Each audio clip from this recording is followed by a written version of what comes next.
not far from the site of Napoleon's tomb.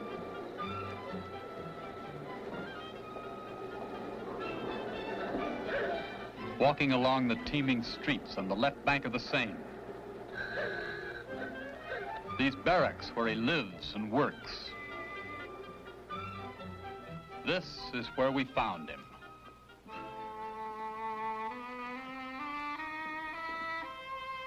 A man who lives in total darkness, yet gives to others the light of beauty. One of the most remarkable men of our time, Tourneau, the blind sculptor of Paris.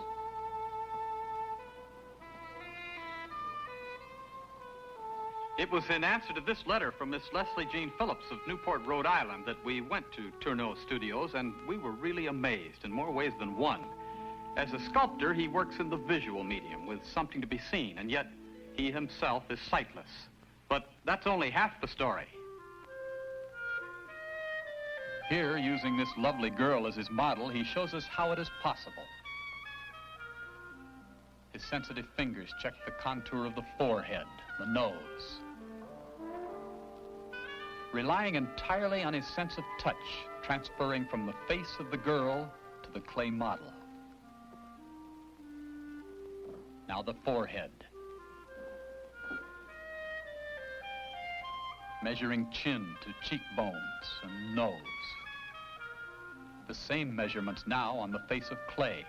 Chin to cheekbones and to the eyebrow. Rechecking on the girl's face. We are watching the work of a master, a perfectionist. The eyes and the nose, comparing carefully. Sensing now the curve of the lips. The tips of the fingers alone must convey this impression to the clay.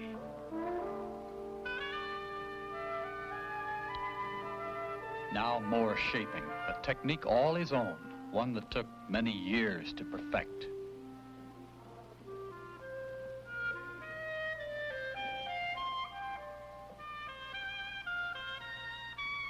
Constantly checking, comparing. A tiny piece of clay, molding it to the bridge of the nose. Certainly we must envy this man his remarkable talent and the joy he must get from his work.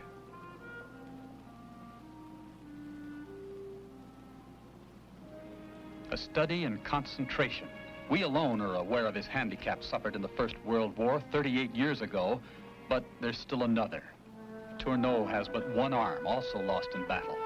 After long years in the hospital, he began to discover this great talent. One of his first works was this model of his own head, followed by this of his mother, fashioned in darkness with only his left hand, this work of devotion. And here are other fine examples of his artistry. Many of these were done without models, only from his mind's eye.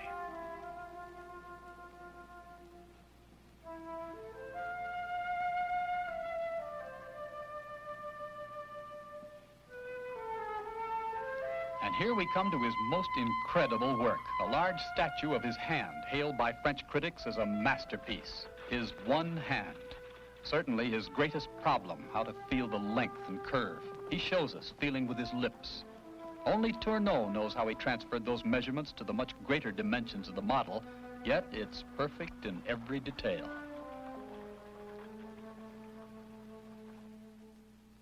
Now another work completed as we see the comparison. Beauty in every line, from the one hand of a master who in a true sense sees perhaps better than we. Tourneau, the blind sculptor of Paris.